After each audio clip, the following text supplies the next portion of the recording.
자, 오늘 말씀은 마태복음 1장 1절부터 17절 말씀입니다. 제가 봉독해 드리겠습니다. 아브라함과 다윗의 자손 예수 그리스도의 계보라. 아브라함이 이삭을 낳고 이삭은 야곱을 낳고 야곱은 유다와 그의 형제들을 낳고 유다는 다말에게서 베레스와 세레를 낳고 베레스는 헤스론을 낳고 헤스론은 람을 낳고 람은 아미나답을 낳고 아미나답은 나손을 낳고 나손은 살몬을 낳고 살몬은 라합에게서 보아스를 낳고 보아스는 룻에게서 오벳을 낳고 오벳은 이새를 낳고 이새는 다윗 왕을 낳으니라.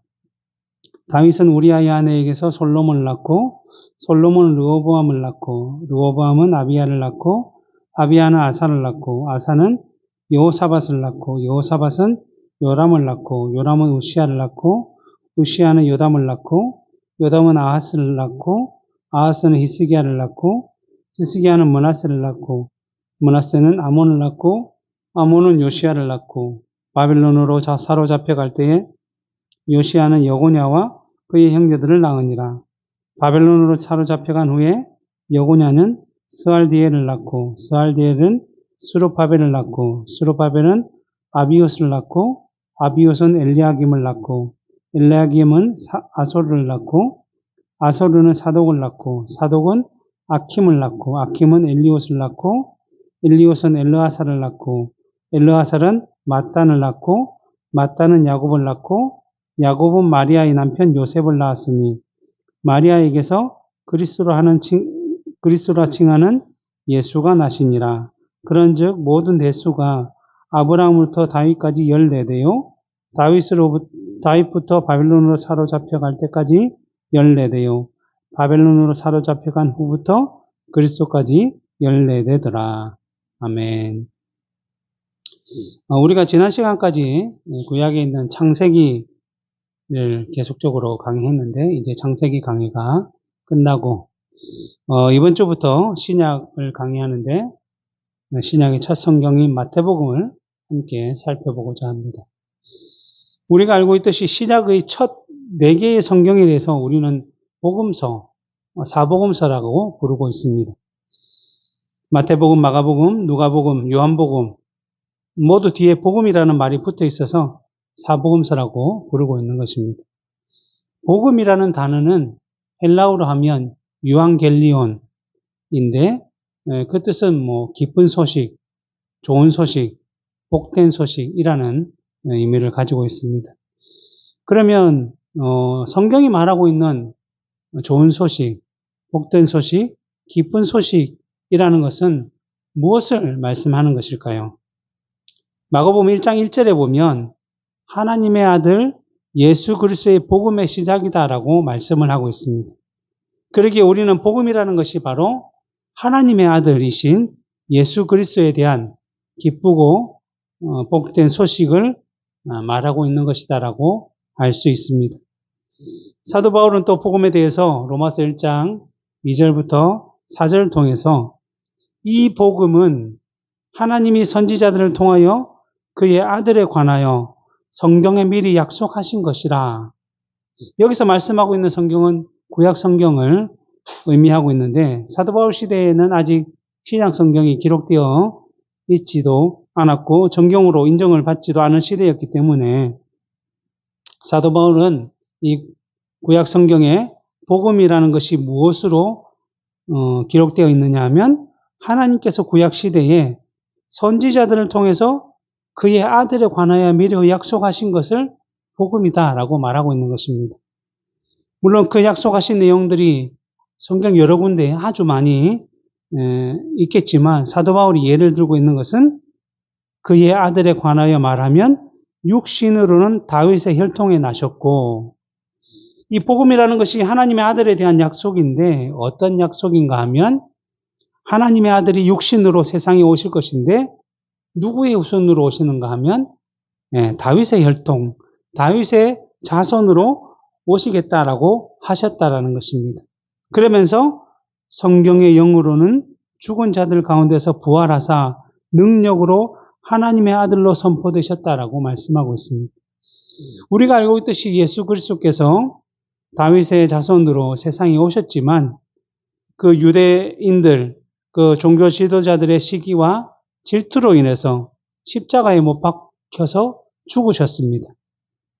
그렇지만 그것이 끝이 아니라 죽은 자들 가운데서 예수 그리스도께서 부활하심으로써 구원을 성취하고 이루셨는데 그분이 곧 누구신가 하면 사도 바울은 곧 우리 주 예수 그리스도신이다 라고 말씀하고 있는 것입니다.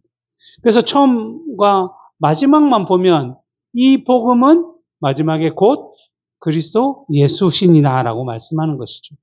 그래서 요약하면 복음이라는 것은 하나님의 아들이신 분에 대한 구약시대의 약속과 또 그 약속대로 오셔서 하나님의 뜻을 따라 죽으시고 부활하셔서 자기 백성을 위한 구원의 성취를 이루신 분, 곧 예수 그리스도시다라고 말씀하는 것입니다.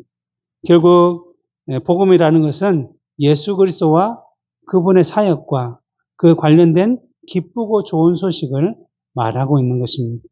그래서 칼빈은 그리스도께서 중보자의 직임을 어떻게 수행하셨는지를 보여주고 있는 네 권의 책이 다 복음서라고 명칭을 얻게 된 것은 지극히 합당한 것이다. 아울러서 그리스도의 출생과 죽음과 부활이 우리의 구원의 전부를 담보하고 있기 때문에 복음의 고유한 주제가 되고 있기 때문에 성부 하나님이 보내신 그리스도를 우리의 눈앞에 제시하듯이 보여주셔서 우리로 하여금 그리스도가 복된 삶의 원천이심을 믿음으로 고백하게 하고자 한 이 복음서들이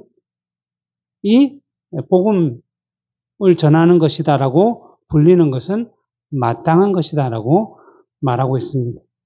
이처럼 사복음서는 복음이신 예수 그리스도에 관하여서 기록을 하고 있는 성경입니다. 오늘은 그 중에 우리가 마태복음을 살펴볼 것인데 이 마태복음은 이 마태, 예수님의 제자로서 알페오의 아들, 또 레위라고 불리는 이 세리 마태가 기록한 복음서인데 이 마태는 주로 유대인들, 자기의 민족인 유대인들을 대상으로 1차적인 대상으로 생각하며 기록한 서신입니다. 그래서 먼저 오늘 본문 1절을 보면 아브라함과 다윗의 자손 예수 그리스도의 계보다 라고 말씀을 시작하고 있습니다. 마태는 먼저 예수 그리스도의 계보, 이 족보를 소개하면서 이 복음서를 시작하고 있는데 이처럼 마태가 예수 그리스도의 계보의 역사를 소개하면서 가장 먼저 그 가운데 대표적으로 아브라함과 다윗을 소개하고 있는 것은 이 예수 그리스도께서 하나님께서 아브라함과 다윗과 맺은 언약을 성취하고 있다는 사실을 가르쳐 주고자 한 것입니다. 물론 하나님께서 그 약속들을 여러 조상들을 통해서 또 선지자를 통해서 보여주셨지만 그 중에서도 예수 그리스도를 잘 나타내고 있는 그 언약을 맺은 사람들이 바로 아브라함과 다윗이기 때문에 이 둘을 대표적으로 그들에게 나타내면서 이 복음 족보 계보를 설명하고 있는 것입니다. 그래서 언약이 매우 중요한 것인데 웨스트민스터 신앙고백서 제7장 하나님과 사람과의 언약에 대하여라는 부분에서 세 번째 항에 보면 이렇게 되어 있습니다. 타락함으로 말미암은 사람은 그 행위 언약으로 영생을 얻을 수 없게 되었는데 이것은 인류의 대표인 아담이 하나님과 맺은 행위 언약, 즉 선악을 알게 하는 나무의 열매를 먹으면 반드시 죽는다라는 언약에 불순종해서 그것을 어김으로 죄를 지었고 이로 인해서 대표인 아담 안에서 함께 약속을 했던 그의 후손된 자손된 사람들은 이제 모두 죽음이라는 책임을 지게 되었다라는 것입니다. 그래서 모두 심판과 멸망이 주어지게 되었는데 그것으로 인류의 인생들이 다 끝이 난 것은 아니라는 것이죠. 그래서 뭐라고 얘기하냐면 하나님은 그 기쁘신 뜻대로 두 번째 언약을 맺으셨으니 흔히 말하는 은혜 언약이다 라는 것입니다. 무엇인가 하면 첫 번째 언약이 행위, 어떠한 것을 지키는 조건으로 맺어졌기 때문에 행위 언약이라고 한다면 두 번째 언약은 은혜 언약이라고 부른다는 것입니다. 왜 은혜 언약이라고 부르는가 하면 여기서 하나님은 값없이 죄인들에게 예수 그리스도로 말미암아 구원을 주셨기 때문인데 저희가 구원을 얻도록 그리스도를 믿으라고 하시고 영생을 얻도록 예정된 모든 자에게 그의 성령을 주사 저희로 하여금 자원하여 믿을 수 있게 하시겠다라고 약속을 하셨다는 것입니다. 결국 은혜 언약은 하나님께서 은혜로 두 번째 언약을 맺어주셨는데 그 죄인들과 함께 맺어주셨는데 이것은 그 죄인들의 행위를 지켜서 얻을 수 있는 약속이 아니라 오직 하나님의 은혜로 그 사람들, 누구죠? 하나님의 택함을 받은 사람들, 작정된 사람들에게 그들의 마음 가운데 믿음을 부어주시고 또 믿도록 해주시고 끝까지 그 믿음을 지킬 수 있도록 해주시는 하나님의 은혜가 드러나는 언약이다라고 말씀을 하고 있는 것입니다. 그래서 사도 바울도 로마서 5장 17절, 10절, 18절에서 한 사람의 범죄로 말미암아 사망이 그 한 사람을 통하여 왕노릇하였은즉 더욱 은혜와 의의 선물을 넘치게 받는 자들은 우리들이죠. 믿음을 가진 자들 한 분 예수 그리스도를 통하여 생명 안에서 왕노릇하리로다. 그런즉 한 범죄로 많은 사람이 정죄에 이른 것 같이 한 의로운 행위로 말미암아 많은 사람이 의롭다 하심을 받아 생명에 이르렀다라고 말씀을 하는 것입니다. 이와 같이 언약이라는 것은 쉽게 표현하면 약속이라는 것인데 하나님께서 사람과 맺은 약속인데 행위를 조건으로 맺은 아담의 행위 언약은 아담의 불순종으로 깨트려졌기 때문에 하나님께서는 자기 백성된 자들을 심판과 멸망에서 건져내어 주시기 위해서 믿음을 조건으로 하는 은혜 언약을 다시 맺었다는 것입니다. 그런데 이러한 은혜 언약의 대표가 바로 예수 그리스도시다라고 말씀하는 것입니다. 그래서 우리는 예수 그리스도를 은혜 언약의 중보자라고 부르기도 하는 것이죠.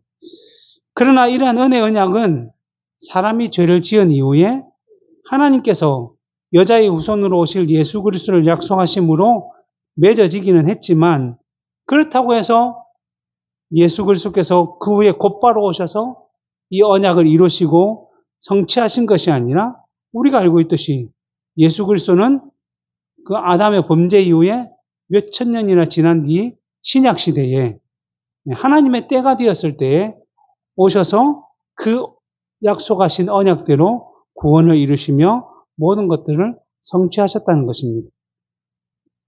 그러기에 하나님께서는 이러한 은혜 언약에 대해서 그리고 이를 이루실 예수 그리스도에 대해서 앞에서 읽은 그 로마서 1장의 말씀처럼 구약 시대에는 상징과 예표와 같은 방식으로 미리 계속적으로 알려주셨다라는 것입니다. 이후에 예수 그리스도께서 오셔서 구원을 이루실 것이다라고 이러한 내용들을 직접적이지는 아니지만 상징과 예표로 해서 그들로 하여금 생각하고 기억하고 유추할 수 있도록 알려주신 것입니다. 그 대표적인 것이 창세기 3장 15절 원복음이라고 불리는 여자의 후손으로 오실 예수 그리스도에 대한 약속이라는 것이죠. 이 내용은 뒤에서 우리가 또다시 한번 살펴보겠습니다. 그래서 그 이후에도 하나님께서는 계속적으로 은혜 언약과 그 언약을 이루실 예수 그리스도의 오심에 대해서 약속해 주셨는데 이스라엘 사람들은 대표적으로 하나님께서 그들의 조상이라고 불리는 아브라함과 맺은 언약을 기억하고 있었던 것입니다. 그래서 마태가 예수 그리스도를 아브라함의 자손이다라고 하는 것은 이 예수 그리스도께서 하나님께서 이스라엘 백성들의 조상인 아브라함과 맺었던 그 은혜 언약을 성취하러 오신 분이심을 강조하기 위해서 아브라함의 자손이다라고 먼저 말하고 있는 것입니다. 우리가 알고 있듯이 창세기 12장에서 갈대아 우르에 살고 있던 그 아브라함을 하나님께서 부르셔서 네가 약속의 땅인 가나안으로 가게 되면 내가 너에게 복을 주어 큰 민족을 이루게 하시겠다라고 약속해 주셨습니다. 그 당시 아브라함의 나이가 75세인데 아직 자녀가 없었던 시기였습니다. 그래서 이러한 하나님의 약속의 말씀만을 믿고 아브라함은 이제 가나안으로 향하게 된 것이죠. 그때의 아브라함은 가나안에 들어와서 히브리인이라는 명칭을 얻게 되었는데 이는 강을 건너온 사람이다라는 뜻입니다. 이 갈대아 우르에서 우리가 알고 있는 그 유프라데스 강을 건너서 가나안으로 들어왔기 때문에 이 아브라함에 대해서 히브리 사람이다, 히브리인이다라고 불렀던 것이죠. 그리고 가나안에 들어온 아브라함은 그 가나안에서 25년 동안 생활하다가 100세 때에 약속의 상속자인 이삭을 얻게 됩니다. 그런데 하나님께서 이 아브라함이 이삭을 얻게 되기 전 99세 때에 아브라함과 언약을 맺으시는데 그 내용이 뭔가 하면 창세기 17장 7절에 보면 내가 내 언약을 나와 너 및 너 대대 후손 사이에 세워서 영원한 언약을 삼고 너와 내 후손의 하나님이 되리라 라고 약속을 해주신 것입니다. 하나님이 너와 너 후손의 하나님이 되겠다라고 약속을 했는데 그래서 이스라엘 백성들은 이 언약을 배경으로 이 언약을 기준으로 자기들만이 아브라함의 혈통을 따라 이어진 자기들만이 하나님의 백성이고 선민이라고 여겼고 그래서 다른 모든 나라 사람들은 미국 사람, 영국 사람, 요즘 일본 사람 이렇게 표현하지 않고 자기들은 하나님의 백성 이스라엘, 아브라함의 후손, 그리고 너희는 다 이방인이라고 그냥 불렀던 것입니다. 그래서 이처럼 하나님의 백성으로서 아브라함의 후손, 하나님의 약속을 이어받은 후손임에 대해서 자부심을 가졌는데 그 자부심이 헛된 자부심이었음을 성경은 말씀하고 있습니다. 그래서 사도 바울도 자신들의 육체를 자랑하는 이스라엘 사람들에게 뭐라고 얘기했냐면 빌립보서 3장 4절부터 5절에 보면 그러나 나도 육체를 신뢰할 만하며 만일 누구든지 다른 이가 육체를 신뢰할 것이 있는 줄을 생각하면 나는 더욱더 그러하니 내 육체가 어떠한지를 말하면 나는 8일 만에 할례를 받았다라고 얘기합니다.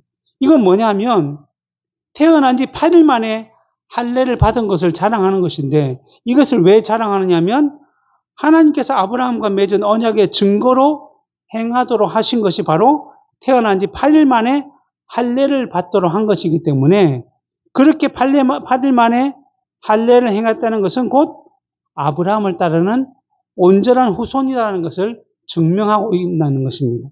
그리고 나서 뭐라고 얘기하냐면 내가 이스라엘 족속이요 베냐민 지파요 히브리인 중에 히브리인이다라고 자랑을 합니다. 왜냐하면 아브라함이 히브리인이라고 불렸던 그 처음 사람이었기 때문에 히브리인 중에 히브리인이라는 것은 아브라함 중에 하나님께서 아브라함에게 주신 언약 안에 있다라는 것을 자랑하는 것이고 자기는 히브리인 중에 히브리인 아브라함의 순수 혈통이다라고 자랑을 하는 것입니다.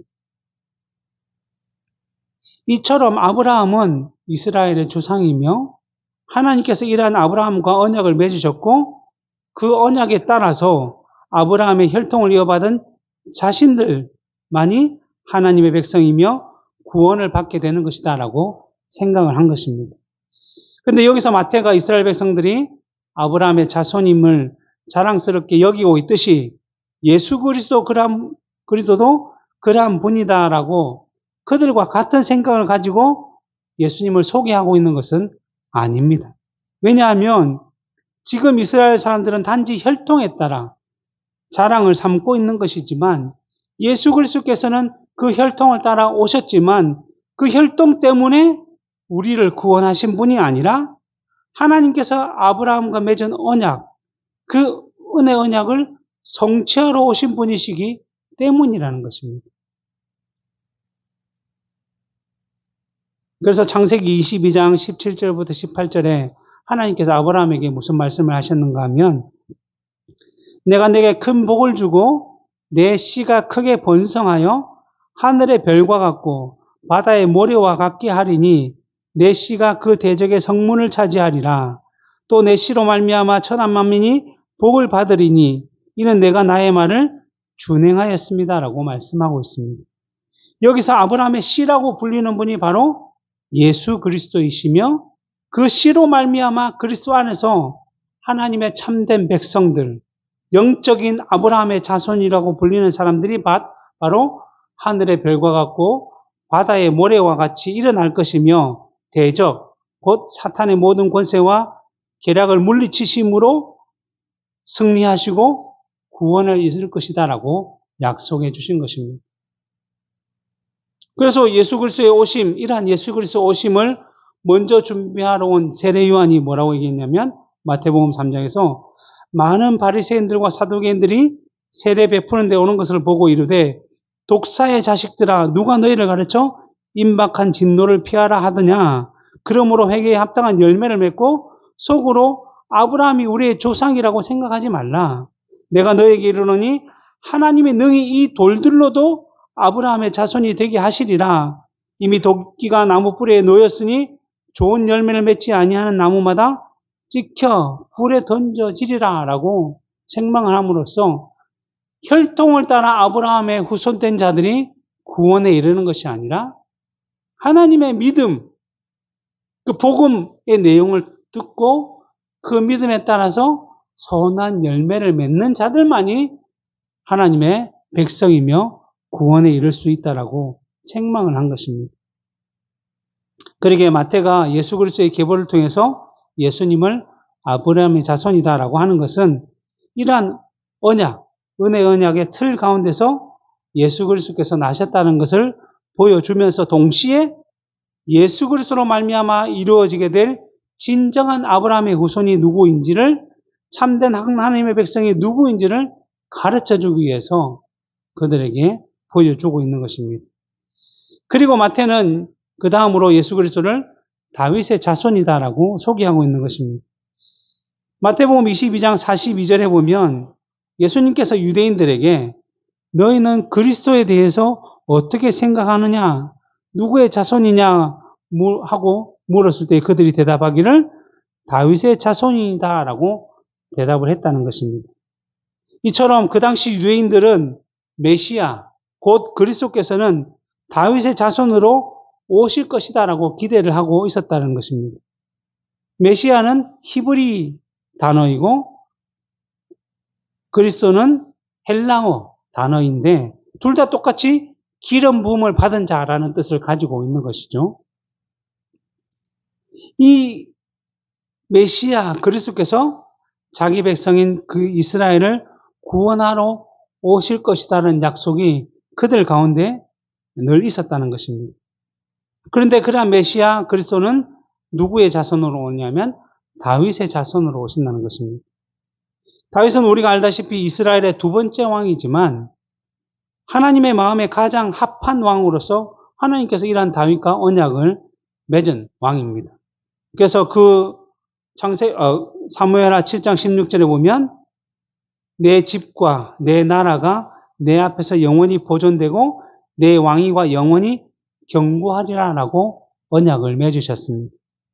이 말씀의 문자대로만 해석해 보면 다윗의 후손이 오늘날까지 계속적으로 영원히 이스라엘의 왕이 되어서 다스려야 하는데 우리가 알고 있듯이 남유다는 바벨론에게 멸망당하기 전까지는 다윗의 후손들이 왕으로 섬겼지만 그 이후에는 왕이라는 직책이 없어졌던 것입니다. 그리고 예수님께서 태어나실 당시에도 이스라엘의 분봉왕들이 있었기는 했지만 그들은 다윗의 후손이 아니었습니다. 그리고 오늘날에는 이스라엘은 왕의 제도가 아예 없습니다. 그러기에 하나님께서 다윗과 언약을 맺어서 영원히 그의 왕위를 견고하게 하겠다 하시는 말씀이 마치 지켜지지 않고 없어진 것은 아닌가라고 보일 수도 있는 것입니다.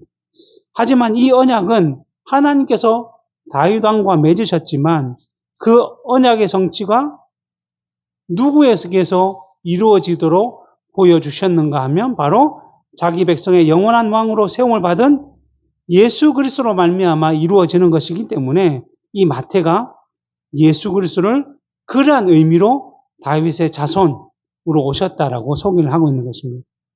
그래서 예수님께서 공생의 사역을 하는 동안 예수님의 사역을 보고 예수 그리스도가 누구인지를 깨닫는 사람들은 뭐라고 불렀냐면 다윗의 자손이여, 다윗의 자손이여 우리를 불쌍히 여겨 주시옵소서라고 외쳤던 것입니다. 그러기에 마태복음 서두에서 예수 그리스도를 아브라함의 자손, 다윗의 자손이라고 대표적으로 소개하고 있는 것은 구약에서 하나님께서 은혜로 주셨던 그 약속이 곧 예수 그리스도에 대한 약속이며 그 약속을 예수 그리스도께서 이루신다는 것을 알려주기 위해서 이렇게 기록한 것입니다.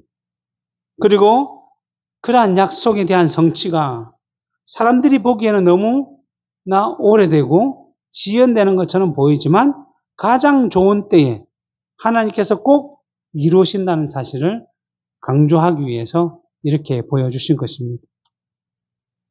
그리고 우리는 이 계보에서 몇 가지 독특한 점을 찾아볼 수 있는데 그것은 일반적으로 유대인들의 계보, 족보에 등장하지 않는 여인들을 등장시키고 있다는 것입니다. 일반적으로 남자들의 이름만 기록되어 있었는데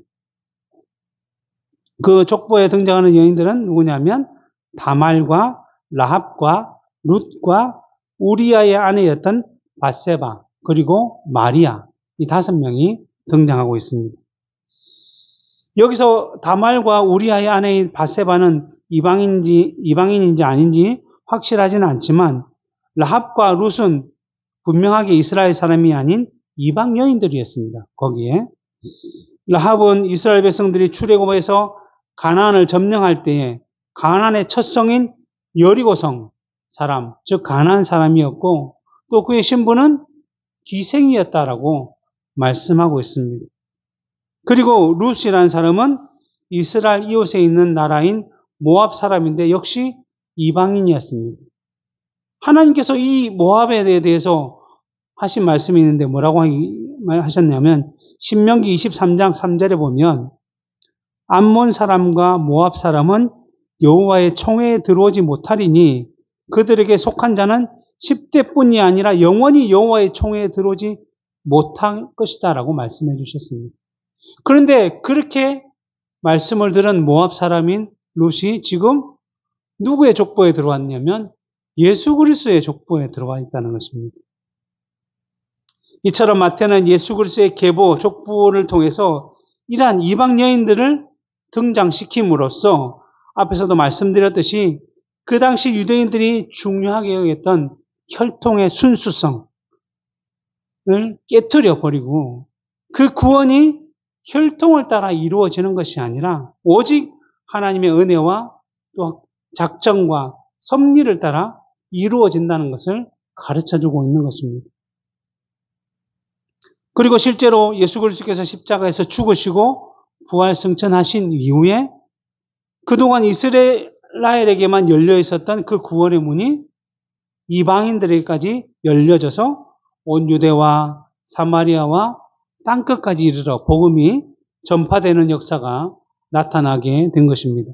그래서 사도행전 13장 48, 49절을 보면 사도 바울이 복음을 전하는 가운데 이방인들이 듣고 기뻐하여 하나님의 말씀을 찬송하며 영생을 주시기로 작정된 자는 다 믿더라. 주의 말씀이 그 지방에 두루 퍼지니라 라고 말씀하고 있고 이제 그 말씀이 점점 퍼져서 오늘날 우리도 복음을 듣고 믿음으로 하나님의 백성이 되어서 영생의 구원을 받게 된 것입니다. 그리고 이 족보의 독특성 두 번째는 족보에 올라와 있는 사람들이 그렇게 경건하거나 순결하건 사람들이 아니라 오히려 죄를 너무나도 많이 지은 죄인이라고 불렸던 사람들이 많이 포함되어 있다는 것입니다. 그 중에 앞에서 얘기했던 다말은 유다와의 관계를 통해서 베레스와 세례를 낳았는데 다말과 유다의 관계는 부부 관계가 아니라 다말은 유다의 며느리였습니다. 그런데 부정한 방법으로 관계를 했고 그래서 낳은 사람이 베레스와 세라인데 이 베레스가 예수님의 조상으로 이 계보에 등장하고 있습니다.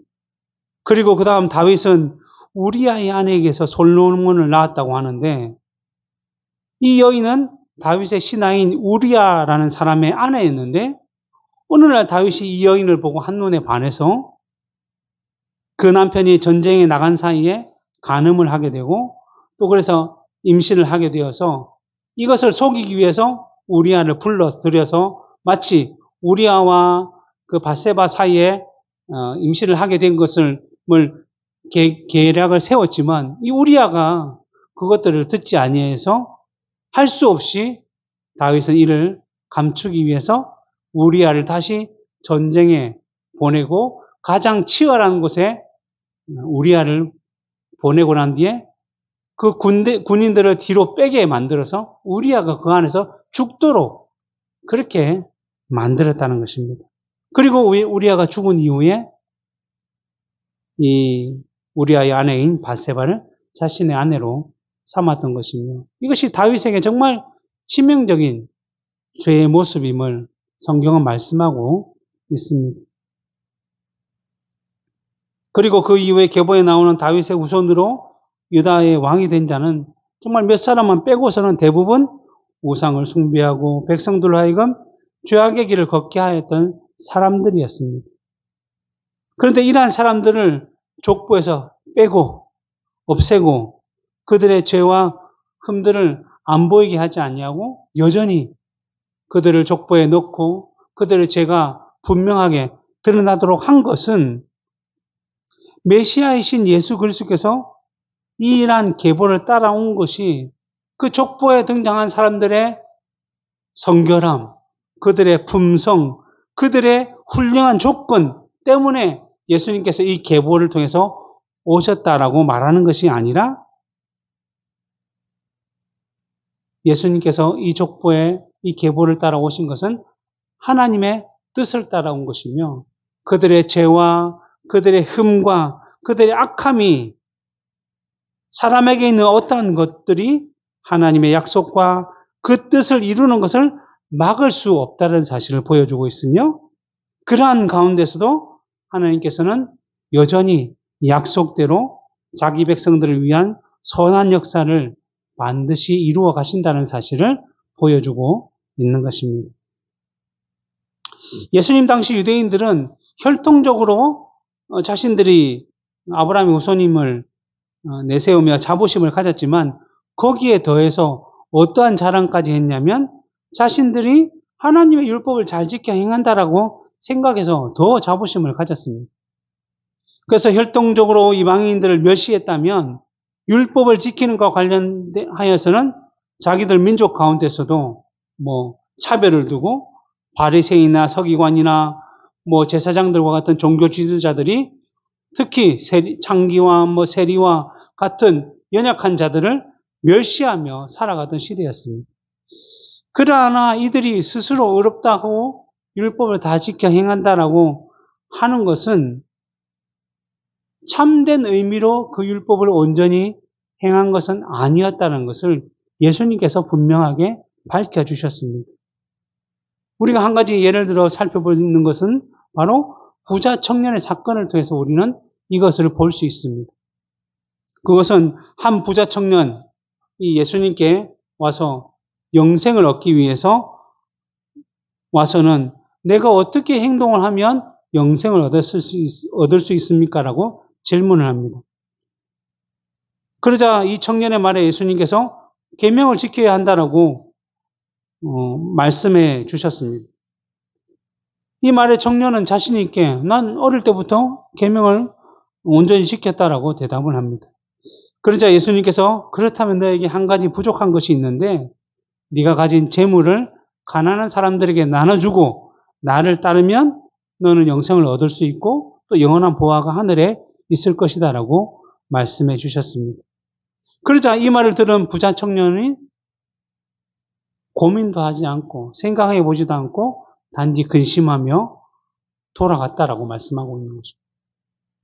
이 청년은 영생보다는 오히려 세상의 재물에 더 많은 관심을 가지고 있었던 것이죠. 그래서 이 청년과 같이 유대인들은 자기들이 스스로 계명을 지켜 의롭다라고 생각하였지만 그 의는 참된 의가 아니라 단순히 보여주기 위한 외식과 형식으로만 이루어졌다는 것을 증명하고 있는 것입니다. 그래서 이러한 모습을 보고 예수님께서 제자들에게 부자가 천국에 들어가는 것은 낙타가 바늘길을 통과하는 것보다 어렵다라고 말씀하셨습니다. 그러자 제자들이 놀라서 아니 그렇다면 도대체 누가 하늘나라에 들어갈 수 있겠습니까? 라고 물었고 예수님께서는 이에 대하여 사람으로는 할 수 없지만 하나님으로서는 다 하실 수 있다라고 말씀해 주셨습니다. 이처럼 구원이라는 것은 사람의 노력이나 사람의 조건에 달려있는 것이 아니라 오직 하나님께만 달려있다라고 말씀하는 것이죠. 그리고 만약 구원이 육체적인 혈통에만 달려있다고 한다면 오늘날 우리와 같은 이방인들은 영원히 구원을 받을 수도 없는 것이고 또 구원이 개인의 경건과 순결을 통해서 이루어진다고 한다면 지금 죄로 인해서 타락하고 부패한 이 세상에서 구원을 얻을 수 있는 사람은 아무도 없을 것입니다.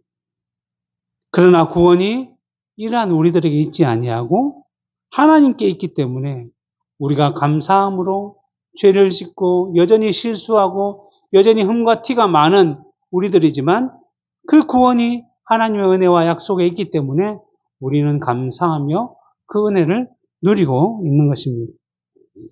그리고 이 계보의 독특성 마지막은 보통 계보, 족보라고 하면 예수님의 육신의 아버지인 요셉에게서 그리스도라 칭하는 예수가 나셨다라고 말씀을 해야 되는데 오늘 보면 16절에 보면 마리아에게서 그리스도라 칭하는 예수가 나셨다라고 말씀을 하고 있다는 것입니다. 일반적으로 계보는 남자를 따라 이어가는 것이기 때문에 아브라함이 이삭을 낳고 이삭은 야곱을 낳고 라고 하면서 남자에게서 났다라고 표현을 합니다. 그런데 예수 그리스도만 여자인 마리아에게서 났다라고 말씀하고 있습니다. 이렇게 기록하고 있는 이유는 예수 그리스도께서 이 땅에 오신 방식이 일반적인 사람과는 다르기 때문인 것입니다. 앞에서도 얘기했듯이 아담과 하와의 범죄 이후에 하나님께서는 자기 백성들을 구원하시기 위한 한 가지 약속을 하셨는데 그 내용이 원복음이라고 불리는 창세기 3장 15절에 나와 있는데 내가 너로 여자와 원수가 되게 하고 내 후손도 여자의 후손과 원수가 되게 하리니 여자의 후손은 내 머리를 상하게 할 것이요 너는 그의 발꿈치를 상하게 할 것이다 라고 하신 말씀입니다. 여기서 말씀하고 있는 여자의 후손, 여자의 자손이 바로 예수 그리스도라는 것입니다. 그렇다면 왜 여자의 후손인가? 라고 하면 아담이 인류의 대표로 맺은 그 행위 언약을 깨뜨려서 이 영원한 죽음과 심판이 주어졌기 때문에 하나님께서는 두 번째 언약이라고 불리는 은혜 언약을 통해서 택한 백성들을 구원하시고자 하셨는데 그렇기 때문에 누군가가 택한 백성의 대표로서 하나님과 다시 언약을 맺어야 한다는 것입니다. 그런데 아담의 후손된 사람들은 모두 죄로 인해서 타락하고 부패하고 오염이 되어 있기 때문에 이 선하시고 의로우신 하나님과 언약을 맺을 수 없는 상태라는 것입니다. 그래서 죄가 없으신 성자 하나님께서 사람의 몸을 입으시고 세상에 오셔서 그 언약을 이루시고자 하신 것입니다. 그래서 빌립보서 2장 6절부터 8절에 보면 그는 근본 하나님의 본체시나 하나님과 동등됨을 취할 것으로 여기지 아니하시고 오히려 자기를 비워 종의 형체를 가지사 사람들과 같이 되셨고 사람의 모양으로 나타나셨다라고 말씀을 하고 있는 것입니다. 그래서 하나님이신 예수님께서 사람이 되셔서 이 택하신 백성들의 대표로 하나님과 언약을 맺으시고 그 은혜 언약에 완전히 순종하심으로 자기 백성들에게 영원한 생명을 주셨다라는 것입니다. 그런데 성자 하나님이 세상에 오실 때에 우리가 태어나듯이 보통 생육법으로 남자와 여자의 관계를 통해서 이 세상에 오셨다고 한다면 당연히 아담의 후손이기 때문에 죄의 오염이 되어서 언약을 이룰 수가 없는 것이지만 예수님께서 세상에 오는 방식이 남자와 여자의 관계가 아니라 동정녀, 남자를 알지 못하는 동정녀 마리아의 몸에 성령으로 말미암아 잉태되셨기 때문에, 그러한 방식으로 오셨기 때문에 예수님은 아담의 죄에 오염이 되어지 않았던 것이고, 그래서 여자의 후손으로 오셨다라고 말씀하고 이미 예언대로 그렇게 오셨는 것입니다. 그렇게 예수님을 여자의 후손이라고 부르고 있으며, 이 계보에서도 요셉이 아니라 마리아에게서 그리스도라 칭하는 예수가 났다라고 말씀함으로써 그 예언이 이루어졌다는 사실을 우리에게 보여주고 있습니다. 이제 마지막으로 오늘 본문 17절에서 그런즉 모든 대수가 아브라함으로부터 다윗까지 14대요. 다윗부터 바벨론으로 사로잡혀갈 때까지 14대요. 바벨론으로 사로잡혀 간 후부터 그리스도까지 14대더라 라고 말씀하고 있습니다. 실제로 모두 세어보니 딱 맞게 여기 14, 여기 14, 저기 14 되었다라고 말하는 것이 아니라 저자인 마태가 14, 14, 14을 맞추기 위해서 어떤 조상은 넣고 어떤 조상은 빼고 이런 식으로 조절을 했다라는 것입니다. 그리고 이렇게 조절을 한 것을 통해서 무엇을 말씀하고자 한 거냐면, 먼저 그런즉 모든 대수가 아브라함으로부터 다윗까지 14대요 라는 말씀을 통해서 여기까지는 아직 이스라엘의 왕이 주어지지 않았기 때문에 하나님께서 이들의 왕이셨던 시기였습니다. 그런데 이스라엘 백성들이 세상에 빠져서, 죄에 빠져서 지금 당장 눈에 보이는 세상의 왕을 요구했던 것이고, 그래서 사무엘상 8장 7절에 보면 여호와께서 사무엘에게 이르시되 백성이 내게 한 말을 다 들으라. 이는 그들이 너를 버림이 아니요 나를 버려 자기들의 왕이 되지 못하게 하였다라고 하시면서 그들의 요구대로 사울을 왕으로 세우시면서 그들의 요청을 들어주셨습니다. 이 시기는 아직 다윗이 왕이 되기 전까지를 의미하고 있는 것이고, 이후에 하나님의 마음에 합한 왕인 다윗이 왕이 되면서 그때부터 뭐라고 되냐면 다윗으로부터 바벨론으로 사로잡힐 때까지 14대라고 하는데, 이 시기는 우리가 알고 있듯이 하나님께서 다윗과 언약을 맺은 대로 사무엘 7장 14절에 내 집과 내 나라가 내 앞에서 영원히 보존되고 내 왕위가 영원히 견고하리라 라고 하신 대로 다윗의 후손들이 남유다의 왕으로 계속 통치하기는 했지만, 이러한 것 역시 죄인된 사람들이 이루어가는 역사이기 때문에 실패하고 말았던 것입니다. 그래서 남유다의 왕과 백성들이 죄로 인해서 바벨론에게 멸망을 당하고 포로로 끌려갔습니다. 그리고 나서 그 이후에 바벨론으로 사로잡혀간 후부터 그리스도까지 14대더라라고 말씀하고 있는데, 이것은 바벨론 포로로 끌려갔다가 하나님의 약속대로 70년 만에 다시 이제 유다와 예루살렘으로 귀환하기 시작했지만, 이제 그 이후로는 유대의 땅의 왕은 없었습니다. 그리고 그 후로 암흑기, 즉 하나님의 말씀이 이스라엘 백성들에게 주어지지 않는 시대가 있었지만, 그 그리스도에 대한 목마름이 깊어져 정말 바닥이 보일 때쯤에 하나님의 약속대로 자기 백성을 구원하실 영원한 왕이신 예수 그리스도께서 오셨다라는 것입니다. 마태는 이러한 방식을 따라 자기 백성들의 영원한 왕으로 오신 예수 그리스도를 가르치고 알려주기 위해서 이러한 축약의 방식을 통해서 왕이신 예수님을 보여주고 있는 것입니다. 이처럼 마태는 이 계보를 통해서 예수 그리스도께서 아브라함과 다윗의 후손으로 오셨다는 것을 밝힘으로 약속된 상속자로서 또 영원한 왕으로서 이 세상에 합법적으로 오셨다는 것을 분명하게 보여주며, 또한 하나님의 약속은 반드시 이루어진다는 사실을 교훈하고 있습니다. 그리고 족보 가운데, 계보 가운데 독특한 부분을 섞어 넣음으로써 일반적이고 혈통적이며 세상의 방법이 아닌 하나님의 작정하심과 다스리심의 섭리를 통해서 구원의 역사가 흘러가고 있다는 사실을 보여주고 있으며, 구원은 오직 하나님께만 있으며 그 구원을 성취하실 분이 바로 은혜 언약의 중보자이시며 영원한 왕이신 예수 그리스도밖에 없다는 것을 강조하고 있는 것입니다. 그러기에 지금 혈통적으로 보면 우리들은 이스라엘 사람, 히브리인, 아브라함의 자손이 아니기 때문에 구원을 받을 수 없는 사람이지만, 혈통이 아니라 창세전에 우리를 택하신 하나님의 뜻을 따라 우리가 오늘날 복음을 듣고 하나님의 은혜 언약의 백성으로 부르심을 받았기 때문에 우리는 예수 그리스도를 믿음으로 구원을 받게 된 것입니다.